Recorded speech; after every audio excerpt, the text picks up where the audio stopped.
Cabinet की meeting करी और उसमें दिल्ली के लोगों के लिए आयुष्मान योजना पास करी हमने। आज आयुष्मान योजना के माध्यम से दिल्ली के 6.5 लाख परिवारों को इंश्योरेंस नहीं, हेल्थ का एश्योरेंस मिला है कि 10 लाख रुपए तक का इलाज, आपको कोई भी तकलीफ आए, बीमारी आए, आपके पास में चॉइस है। दिल्ली या दिल्ली के देश भर के अन्य राज्यों में ऐसे 30,000 अस्पताल चिन्हित किए गए जिनमें आप जाकर के इलाज करा सकते हो। आपका मन है कि मुझे हैदराबाद के अस्पताल में जाकर इलाज कराना है, मुझे उत्तर प्रदेश के इस अस्पताल में इलाज कराना है, वो आपकी लिस्ट पे है। आप जाइए, इलाज कराइए और खर्चा 10 लाख रुपए तक का सरकार वहन करेगी। बताइए कितनी बड़ी योजना है। निश्चित कर दिया गया उन परिवारों को कि आप टेंशन मत लीजिए, आपको कम से कम इलाज के लिए रोना नहीं पड़ेगा। और इसी तरीके से इसी श्रृंखला में जो 70 साल के बुजुर्गों के लिए आदरणीय मोदी जी ने योजना दी, उसको भी हमने तुरंत प्रभाव से अपनाया। और आप मानिए कि ये जो 28 तारीख है, 28 तारीख से दिल्ली के हर 70 साल के बुजुर्ग का रजिस्ट्रेशन होना शुरू हो रहा है। चाहे अमीर हो या गरीब हो, रेडी वाला हो या BMW वाला हो, 70 साल के हर बुजुर्ग को, उसके बच्चे उसे देखभाल कर पा रहे हैं, नहीं कर पा रहे हैं, पर सरकार उसकी देखभाल करेगी। ये जो हमारी प्रतिबद्धता है उसको हमने लागू किया और दिल्ली के लोगों को स्वास्थ्य की सारी सुविधाएं मिले। नई मशीनरी, नया इंफ्रास्ट्रक्चर, नई प्लेसमेंट, इन सारे कामों को एक मुश्त होकर के दिल्ली के लिए एक अच्छा हेल्थ इंफ्रास्ट्रक्चर डेवलप करने के लिए सरकार लगातार काम कर रही है। अब दिल्ली के लोग सरल इलाज और सुविधाजनक इलाज पा पाएंगे। तो ये दिल्ली के इस मुकुट में एक मोती जुड़ने जैसा है।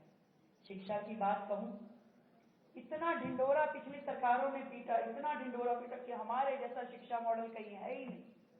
और सच मानिए कि हम भी जब बाहर बैठते थे तो सोचते थे कि सच में ऐसा किया है क्या, पर आज जब सरकार के अंदर बैठ करके देखते हैं तो लगता है कि यार इतना बड़ा ढकोसला भी हो सकता था। आपने सिस्टम बना दिया कि 9वीं में यदि किसी बच्चे के कम नंबर है तो उसको हम आगे ही नहीं बढ़ने देंगे, उसको हटा दिया जाता था। 11वीं में यदि किसी बच्चे के नंबर कम है उसको फेल घोषित करके डिस्टेंट एजुकेशन में डाल दिया जाता था। तो भाई जब सारे ही बच्चे आप ले लोगे जो कि अच्छी पढ़ाई में हैं तो आपका तो 100% रिजल्ट आएगा ही।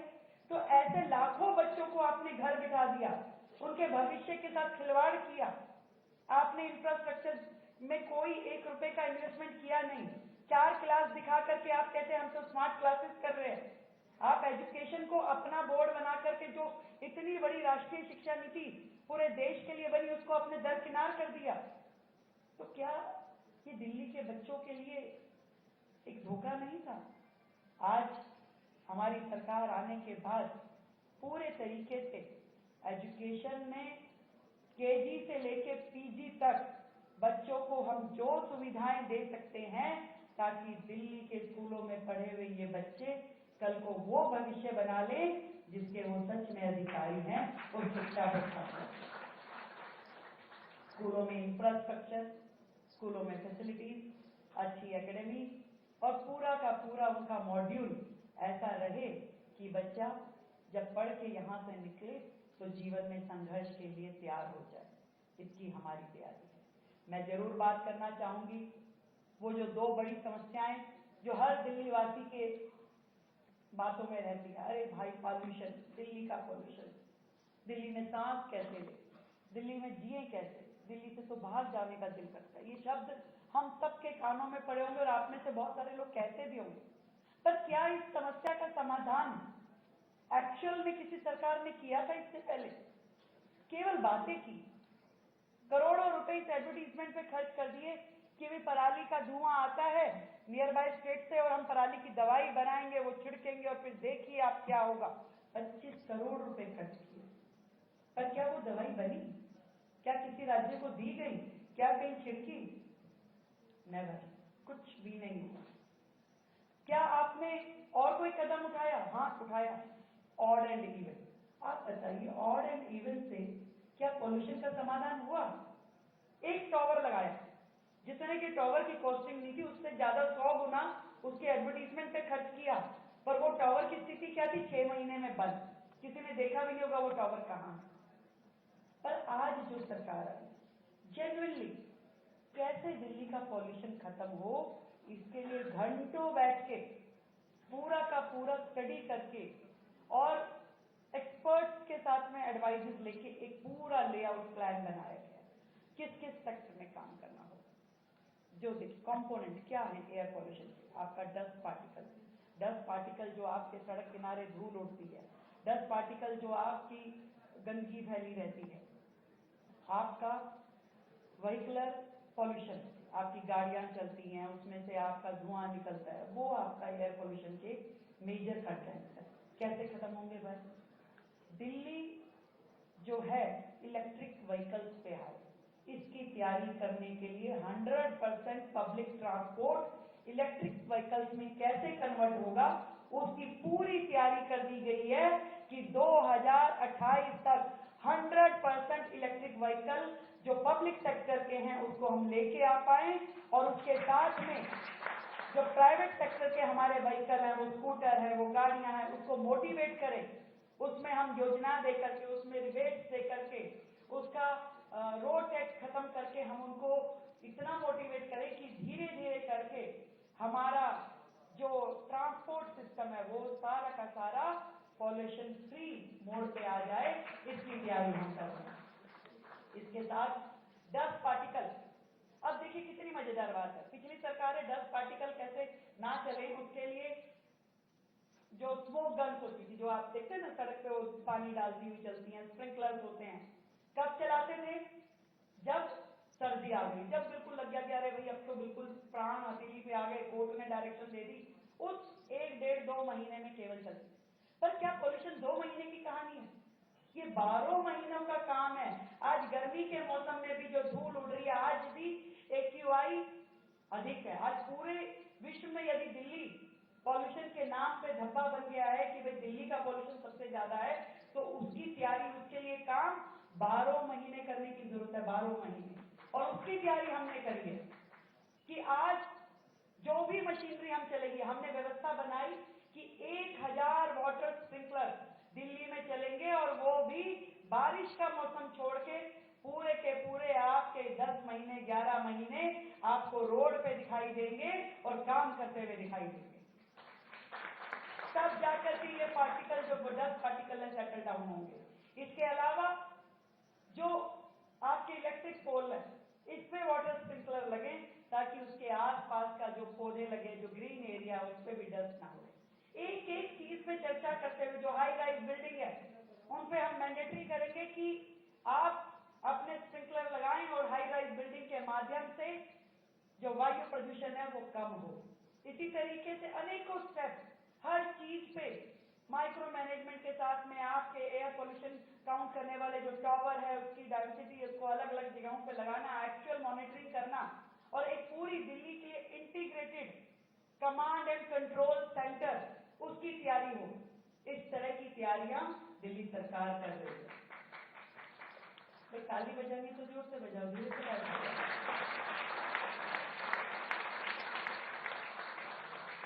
अब आपको ये लग रहा है मैडम तो भैया भाषण नहीं दे। एक्चुअल में आप यमुना सफाई की बात करें, सरकारें मतलब पूरा देश कह के थक गया भाई यमुना सफाई इतना बुरा हाल। किया सरकारों ने पिछली? सच बता रही, शून्य, जीरो, कुछ नहीं किया। आज यदि हम आते ही एक मैसेज गया पूरी दिल्ली में कि यमुना की सफाई पे काम शुरू हो गया, तो आप मानिए ना कि काम शुरू हुआ होगा तभी तो संदेश जा रहा है। आज मैं, हमारे मंत्री, हमारे विधायक हर समय आपको दिखाई देंगे, आज इस नाले की सफाई को देख रहे हैं, आज दूसरी जगह गए, आज तीसरी जगह गए, सड़कों पे नजर आएंगे। भाई आज यदि यमुना जी में 22 बड़े बड़े नाले जो नदी से भी हैवी हैं, वो अपना पूरा का पूरा गंद लेके गिरेंगे तो यमुना साफ कैसे होगी? आज उनकी सफाई करना सबसे पहला टारगेट है।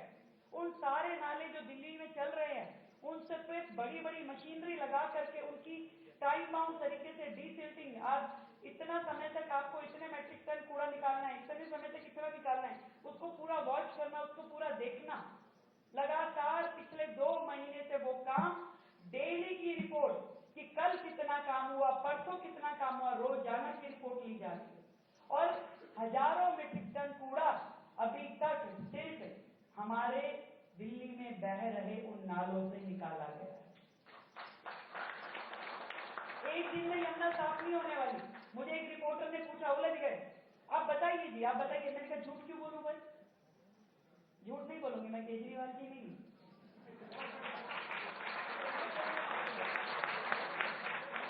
मैं नहीं बता सकती आज कब तक खत्म होगा, पर मैं इतना बता सकती हूँ कि हमारी नीति और नियत दोनों साफ है भाई। काम करने की नियत है और काम हम कर रहे हैं, लगातार कर रहे हैं हर चीज को टाइम बाउंड तरीके से कि भाई ये काम इतने दिन में पूरा होना चाहिए। फिर खड़े हो जाते हैं, किसी डिसिल्टिंग के लिए जाते हैं, इस हफ्ते आए आपको 10 दिन बाद दोबारा आके खड़े होंगे, बताना पड़ेगा। तो दिखाते हैं कि देखिए मैडम ये पूरा ब्रिज है, ब्रिज के इतने बैरिकेड बने हुए, पिछली बार हमने देखा एक बैराज से पानी निकल रहा था, अगली बार देखा 3 से निकल रहा है, तो समझ में आता है कि सफाई हो रही, दिखता है भाई। आज यमुना जी में जब 2023 में बाढ़ आई और दिल्ली पानी में डूब गई, वो कितना शर्मनाक विषय था। क्यों? क्योंकि कभी नालों की सफाई हुई नहीं थी। आज ऐसे दिखने में हमें लगता होगा यार क्या विषय है ये नालों की सफाई, पर बहुत बड़ा विषय है। आपके घर की सीवर से लेकर के और यमुना जी की सफाई तक ये सारा जुड़ा हुआ है। और आज हमने उस पे 9,000 करोड़ की बजटिंग करी और उस पे सारा काम शुरू किया। लेटेस्ट टेक्नोलॉजी, मशीनरी, इक्विपमेंट, हर चीज को हायर करके उन नालों पे, उन नालियों पे, उन ड्रेन पे सफाई शुरू कराई गई। और उससे भी ज्यादा यमुना जी की सफाई का पूरा लेआउट प्लान बना करके काम शुरू हुआ। कूड़े के पहाड़ अगला विषय जो दिल्ली का कंसर्न रहता है। भाई इतने बड़े बड़े काम बातों में खत्म हो गए क्या? एमसीडी के चुनाव से पहले कहती थी सरकार, केजरीवाल जी आप मुझे दे दीजिए, मैं 1 साल में गया, 1 साल भी गया, दूसरा भी गया, अब वही खुद ही चले गए। किसने चिंता की थी कूड़े के पहाड़ खत्म होंगे भाई? आज हम चिंता कर रहे हैं।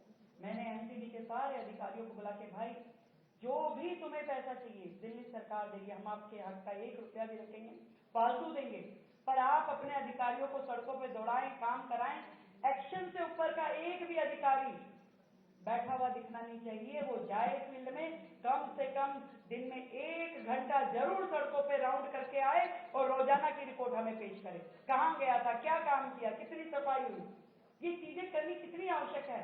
आज ये पहाड़ कब खत्म होंगे कि धीरे धीरे ये कूड़ा खत्म होना शुरू हो। और मैं बताऊं कि जो उसमें वेस्ट टू एनर्जी प्लांट है, जिसमें कूड़ा समाप्त होता है, बिजली बनती है, वो किसके द्वारा लगाए? केंद्र सरकार ने दिल्ली में लगाई। इनकी सरकारों ने कोई प्रयास नहीं किया। और आज हमने 2 और नए वेस्ट टू एनर्जी प्लांट लगाने का पूरा तैयारी कर दी है, ताकि ये वेस्ट टू एनर्जी, आज कूड़ा जितना क्रिएट हो रहा है, आपका 10,000 मेट्रिक टन कूड़ा अगर क्रिएट हो रहा है, खत्म उसमें से आप 6,000 मेट्रिक टन कर पा रहे हो, तो 4,000 तो स्टैंड बाय। वो रोजाना 4,000 जब स्टैंड बाय होगा तो कूड़े का पहाड़ तो क्रिएट होगा ही। तो उसको खत्म करने के लिए वेस्ट टू एनर्जी प्लांट चाहिए भाई। इन सारे कामों को करने के लिए 2 चीजों की आवश्यकता है, नीति और नियत। बोलने को तो मैं बहुत देर बोल चुकी थी, 60 दिन की वर्किंग में इतना डीप स्टडी करके एक एक काम की हमने चिंता की है कि आप 2 घंटे यहीं बैठिए, विनय जी कहेंगे भाई मुझे भी जाना और तुम्हें भी आगे कार्यक्रम में जाना।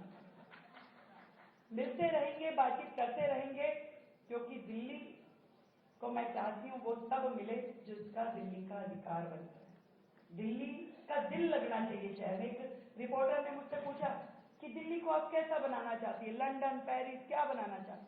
मैं कहा मैं दिल्ली को दिल्ली बनाना चाहती हूँ। वो दिल्ली जिसमें यहाँ रहने वालों का दिल लगे।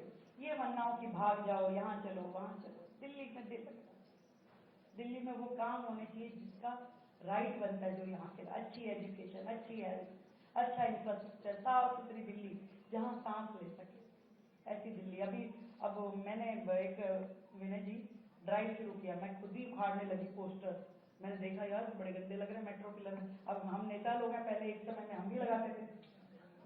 फिर मैंने माफी मांगी सबसे पहले, तो मैं कभी सॉरी, कभी हमने भी लगाए थे, पर मैंने जब आज इस पोजीशन पे आके खड़ी होती तो मुझे लगता है ये तो बहुत गलत हुआ।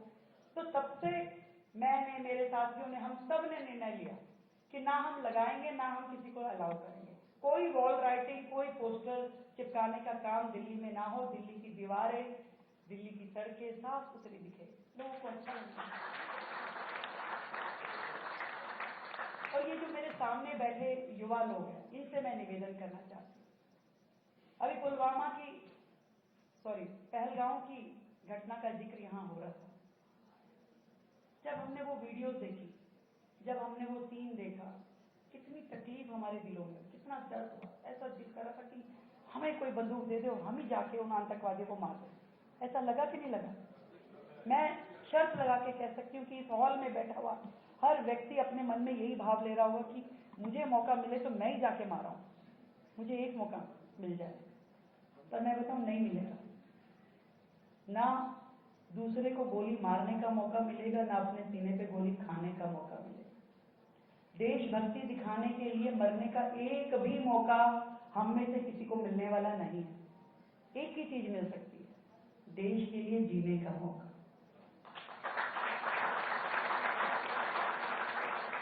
हम सब लोग समाज में रहने वाले वो लोग हैं जो एक्टिव है, जो विषयों को समझते हैं, और यदि अपनी देशभक्ति दिखाना चाहते हो, मन है देश के लिए कुछ करने के लिए, मातृभूमि के लिए कुछ करना है, तो देश के लिए जीना सीखिए, देश के लिए चलना सीखिए।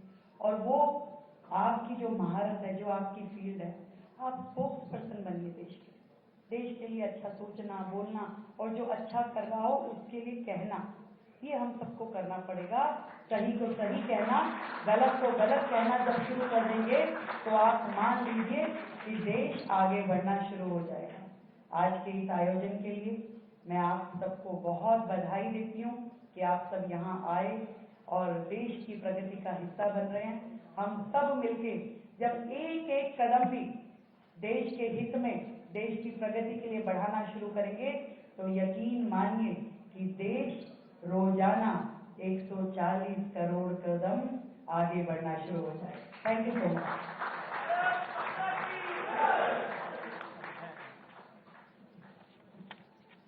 आज सोशल मीडिया पे अभी एक जो ट्विटर है उस पर नंबर 2 पे अपना कार्यक्रम ट्रेंडिंग कर रहा है।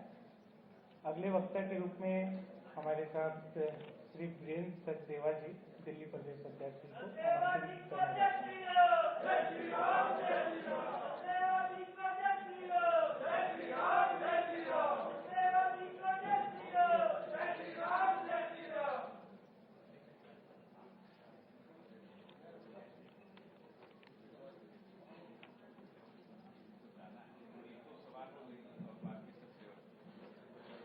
मैम को कुछ दूसरे कमिटमेंट के कारण अभी जाना है। उससे जाने से पहले मैडम चाह रही हैं कुछ सवाल लेने के लिए। विकास पांडे जी ने कुछ सवाल कलेक्ट किए हैं आज के जितने भी डेलीगेट्स हैं उनके से, तो विकास पांडे जी से मैं रिक्वेस्ट करूंगा कि कुछ सवाल मैडम के समक्ष रखें।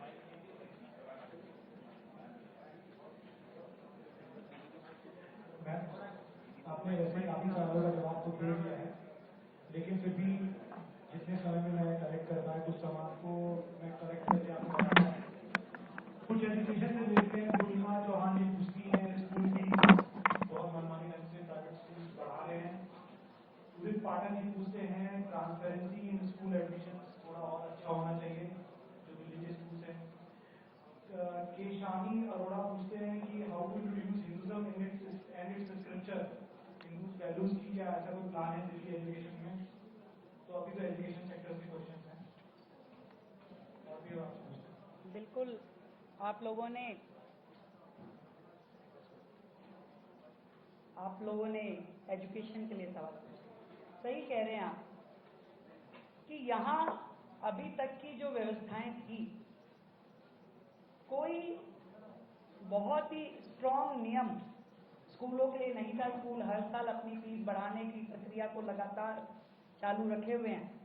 पहली बार दिल्ली सरकार ठोस नियम जिसमें एक्ट में परिवर्तन करके कि एक ऐसा नियम बने जिसमें पेरेंट्स का इन्वॉल्वमेंट हो, जिसमें टीचिंग स्टाफ का इन्वॉल्वमेंट हो, जिसमें एडमिनिस्ट्रेशन का इन्वॉल्वमेंट हो, जिसमें सरकार का इन्वॉल्वमेंट हो। उसके बाद ही कोई स्कूल अपनी फीस को चेंज करने के लिए कोई निर्णय ले सके। ऐसी सख्त कदम पहली बार सरकार की ओर से उठाया जा रहा है। एडमिशन प्रोसेस में पूरी ट्रांसपेरेंसी हो, कोई भी स्कूलों को इंडस्ट्री की तरह यूज ना कर पाए, इसकी चिंता पूरी सरकार करेगी। क्वेश्चन क्लब करके आपसे पूछूंगा, ट्रैफिक से रिलेटेड है कि कुंदन शर्मा पूछते हैं कि लाइव स्टॉक गाय वगैरह और इस तरह के जो आवारा जानवर हैं उन लोगों को क्या कंट्रोल कर सकते हैं हम लोग किसी तरीके से, और ओवरऑल ट्रैफिक को लेके सानिया खान जी अपना परेशानी व्यक्त की कि ओवरऑल ट्रैफिक को लेके आपका कुछ प्लान है क्या। और हाँ बिल्कुल, देखिए दिल्ली की बहुत सारी समस्याएं हैं। ट्रैफिक जैम उसमें से एक बड़ी प्रॉब्लम है, सड़कों पे जानवरों का घूमना दूसरी बड़ी प्रॉब्लम है। अब ये मानिए कि ये राजधानी की इतनी सारी समस्याएं हैं। एक छोटा सा कहती हूँ, वीरेंद्र सचदेवा जी ने से मैं मिली जब मुख्यमंत्री की घोषणा होने वाली थी, तो मैंने कहा भाई साहब क्या होगा, तो उन्होंने कहा जो होगा ठीक ही होगा। उनको लगा कि मैं बोल रही हूँ कि भाई मुख्यमंत्री नहीं बनी तो कैसे करेंगे। मैंने कहा कोई बात नहीं, नहीं हुई तो क्या बात है। मैं कहा नहीं, प्रॉब्लम ये नहीं है कि नहीं बनी तो क्या होगा, मैं कहा बन गई तो क्या होगा। इतने सारे काम दिल्ली में है, इतनी सारी समस्याएं, मैं कैसे करूंगी। तो ये बनने के बाद भी प्रश्न था कि भाई इतनी सारी समस्याएं, पर ट्रैफिक जैम क्या कारण होते हैं, क्या निवारण है, इस पे जब डीप स्टडी करके ध्यान में आया। पहली बात, जब सड़कें आपकी खराब हैं, गड्ढे हैं, उसमें बीच बीच में हडल्स हैं जिसकी ओर कोई ध्यान नहीं दे रहा, उसका वर्किंग हमने शुरू किया। सड़कों पे हडल, ट्रैफिक कंजेशन के कारण किस पॉइंट पे क्या है, ऐसी पूरी सूची बनाई गई। आप मानिए विनय जी, हमने पूरी दिल्ली के 450 पॉइंट निकाले और लगातार हर 15-20 दिन में उसकी मीटिंग करते हैं। उसमें हर विभाग के लोग, दिल्ली की एक प्रॉब्लम और भी है ना, दिल्ली में मल्टीपल एजेंसी है। कोई एरिया एनडीएमसी में है, कोई आपका डीडीए में है, कोई डीएसआईडीसी में है, कोई कंट्रोलमेंट बोर्ड है, कहीं पे एनसीबी का राज है, कहीं पे पीडब्ल्यूडी है। हमने सारी एजेंसीज को एक प्लेटफॉर्म पे बिठा के वो 450 पॉइंट उनके समक्ष रखे कि अब अपने अपने पॉइंट उठाइए और आपको विद इन 1 मंथ इस सारे की सारी हडल्स को हटा के पर पॉइंट आपको रिपोर्ट देनी है। कहीं वाटर लॉगिंग की प्रॉब्लम है, बारिशों में क्या है, दिल्ली के लोग तो बारिश कभी इंजॉय करते नहीं, क्योंकि बारिश आते ही वाटर लॉगिंग होते ही ट्रैफिक कंजेशन। हमने जितने ट्रैफिक इसके वाटर लॉगिंग के पॉइंट थे, मतलब सिर्फ पीडब्ल्यूडी के 385 पॉइंट थे, उन 385 पॉइंट पे हर पॉइंट का एक नोडल ऑफिसर बनाया कि भाई कल को अगर यहाँ पे पानी भरा तो तुम्हारी नौकरी जाएगी। क्यों, जिम्मेवारी तो तय हो कि ये पॉइंट में पानी भर रहा है, किसकी जिम्मेवारी है। जेई कहेगा एई की, एई कहेगा एक्शन की, एक्शन कहेगा मेरा क्या मतलब, मेरी थी ही नहीं, है तो डीडीए की, डीडीए कहेगी एमसीडी की है। हमने हर एजेंसी को बिठा के उसके कनेक्टेड पॉइंट दे दिए कि भाई यहाँ वाटर लॉगिंग होती है तो किसकी जिम्मेदारी होगी, यहाँ पे यदि ट्रैफिक कंजेशन होता है या गड्ढा नहीं भरा गया तो किसकी जिम्मेदारी होगी। तो जिम्मेदारी तय करके अब उसका निवारण का जो कार्यक्रम चल रहा है, मुझे लगता है कि उससे दिल्ली के ट्रैफिक जैम में काफी सुविधा मिलेगी।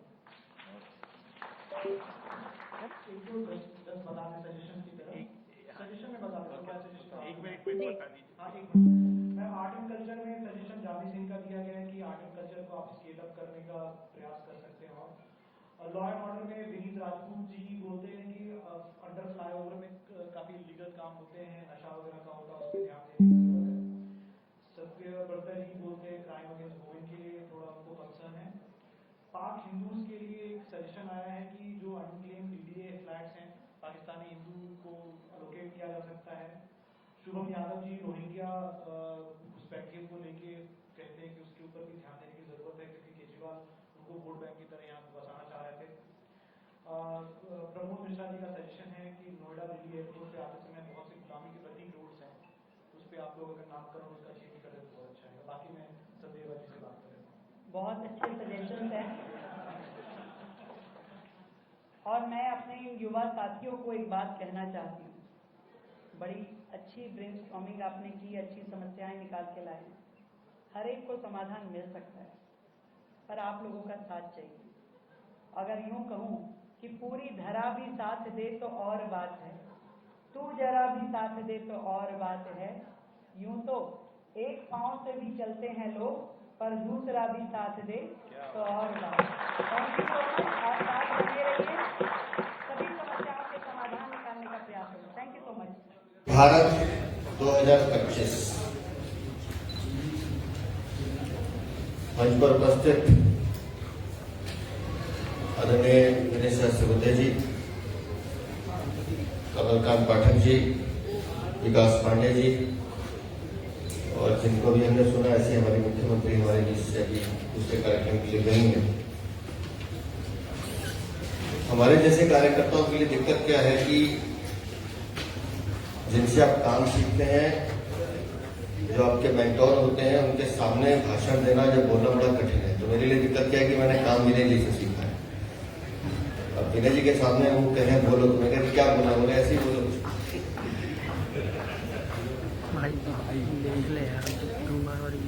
सबसे ज्यादा संतोष भाई हंस रहे हैं। विकसित भारत है क्या? मुख्यमंत्री ने कहा कि विकसित दिल्ली से विकसित भारत का रास्ता निकलेगा।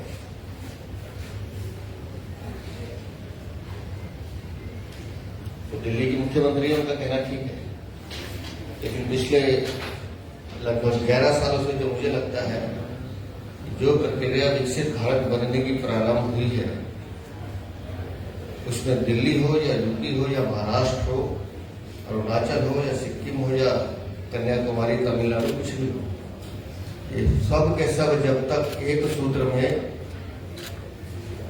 नहीं बनेंगे तब तक विकसित भारत नहीं बनेगा। और उनको एक सूत्र में बांधने का काम 140 करोड़ की जनता के मन की आकांक्षाओं को पूरा करने का काम माननीय प्रधानमंत्री जी कर रहे हैं। इसलिए मुझे लगता है विकसित भारत बन सकता है। विकसित भारत हम सपना भी कह सकते हैं, लेकिन मेरा मानना ये एक संकल्प है और इस संकल्प की पूर्ति तब होगी जब ये 140 करोड़ लोग, जिसमें हम लोग भी शामिल हैं, हम अपना दायित्व समझें। विकास मुझे बता रहे थे कि बहुत सारे यूथ यहाँ बैठे हैं और अभी विकसित भारत डायलॉग ये है ना, ये ट्रेंड कर रहे हैं विश्व में विकास। हम सब अधिकार की बात करते हैं, लेकिन अपने दायित्व और कर्तव्य की बात है। जिस दिन ये 140 करोड़ लोग अपने कर्तव्यों और अपने दायित्व की बात करने लगेंगे, उस दिन मेरा भारत विकसित भारत बन जाएगा।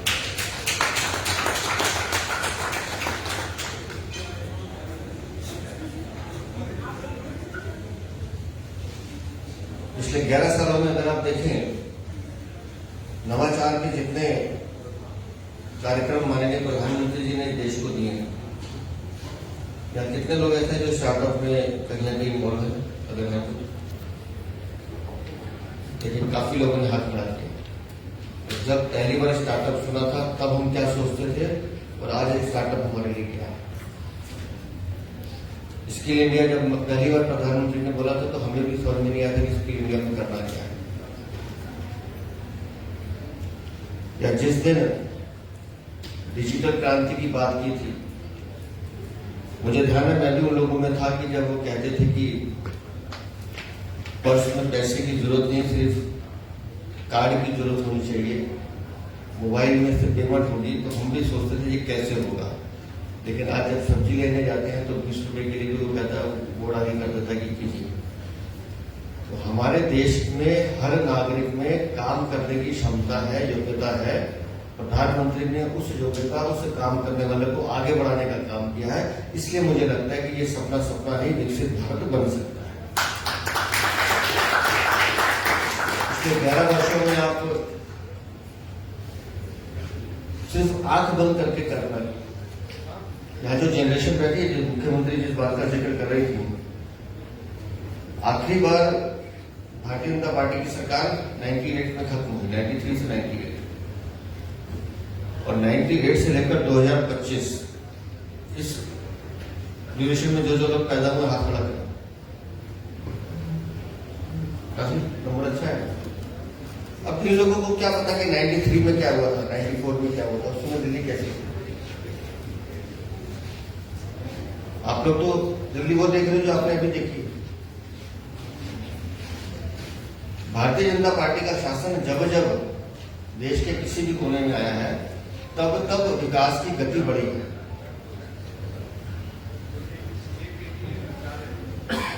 आप लोगों को जानकर हैरानी होगी, लेकिन 93 से 98 के बीच में दिल्ली में पहली बार मेट्रो का शिलान्यास माननीय अटल बिहारी वाजपेयी मदन लाल खुराना ने किया। और आज कल्पना कीजिए कि बिना मेट्रो के दिल्ली में ट्रैफिक की हालत क्या होगी। ये उस टाइम का विजन है। आज हम मोनो रेल देख रहे हैं, रैपिड रेल देख रहे हैं, दुनिया भर की चीजें माननीय प्रधानमंत्री जी ला रहे हैं। पिछले 11 सालों में जितना परिवर्तन इस पूरे हिंदुस्तान में आया है, मैंने जब हम स्टडी करते हैं चीजों को, मैं भी पॉलिटिकल साइंस का स्टूडेंट हूँ, पिछले 70-75 सालों में इतना परिवर्तन नहीं आया देश में जितना 11 सालों में आया। इसके पीछे का कारण यह है कि हम आज की सरकार को पता है कि अगर हमें 2047 का भारत चाहिए तो 2047 के भारत की चुनौतियां क्या होगी, उसका निवारण आज करने की कोशिश की जाए।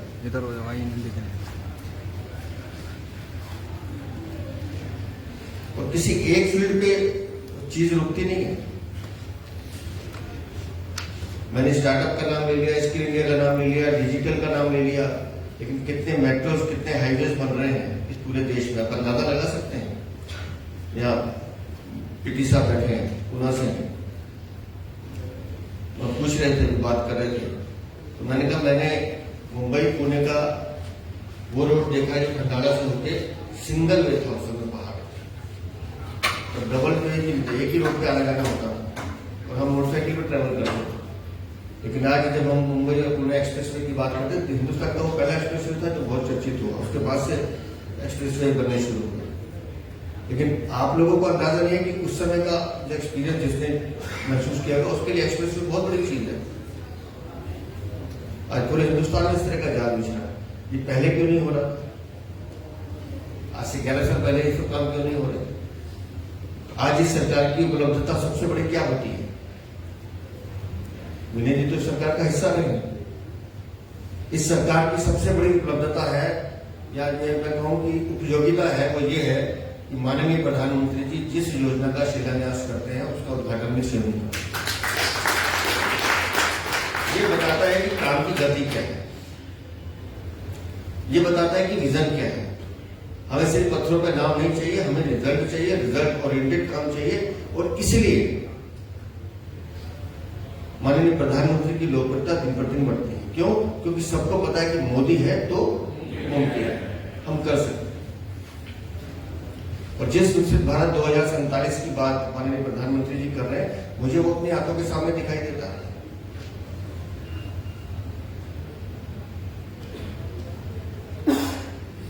मुझे वो चीजें दिखाई देती हैं। और इसलिए जब मुख्यमंत्री दिल्ली की बात कर रही थी, तो मैं इस बात को लेकर पूरी तरह से आश्वस्त हूं कि हम 5 सालों में, अभी 5 साल का बजट मिला दिल्ली को, भारतीय जनता पार्टी के लिए, इन 5 सालों में हम दिल्ली को उस राह पर तो ले आएंगे जहां लोगों को लगने लगेगा कि हाँ, ये वो सरकार है जो दिल्ली को विकसित दिल्ली बना सकती है। ये सहयोग है कि आज दिल्ली में महापौर और डिप्टी मेयर का इलेक्शन था, और अच्छा है कि भारतीय जनता पार्टी के दोनों हमारे उस वोटिंग में जीत कर आए हैं। तो उसको कुछ चैनल वाले पूछ रहे थे ये क्या कहेंगे ट्रिपल इंजन की सरकार। मैंने कहा कहना नहीं, अब करके दिखाना होगा, क्योंकि अब हमारे पास कोई बहाना नहीं है। नगर निगम भी हमारी है, दिल्ली की सरकार भी हमारी है, केंद्र की सरकार भी हमारी है, तो अब तो करके दिखाना पड़ेगा। अब बातें बनाने से बात नहीं चलेगी। और आज क्योंकि इलेक्शन के बाद जो एक मंत्र में उनको लेकर आया हूँ अपने पार्षदों को कि 24/7 सड़क पर आइए, अगले 3 महीने में मुझे दिल्ली कूड़ा मुक्त चाहिए, सड़कों पे कूड़ा नहीं दिखना चाहिए।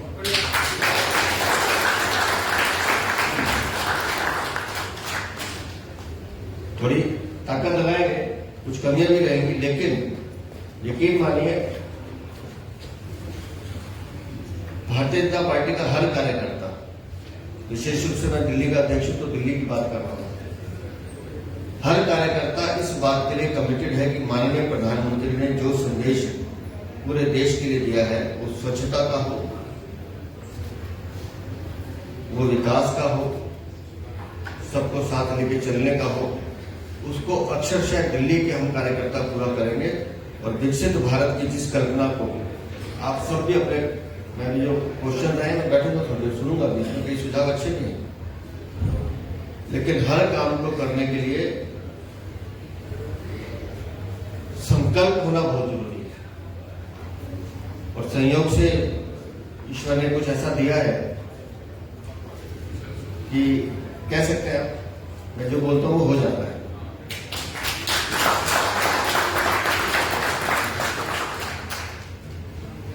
और मुझे विश्वास है इस बात पर, भारतीय जनता पार्टी का कार्यकर्ता बहुत मेहनती है और हम सब मिलकर विकसित भारत जब 2047 में बन रहा होगा तो दिल्ली की राजधानी भी विकसित दिल्ली होगी और वो विकसित भारत के साथ खड़ी होकर गर्व से मुस्कुरा रही होगी कि हम माननीय प्रधानमंत्री नरेंद्र मोदी आपके संकल्प को पूरा करने में हमने भी अपना योगदान दिया है। बहुत बहुत धन्यवाद।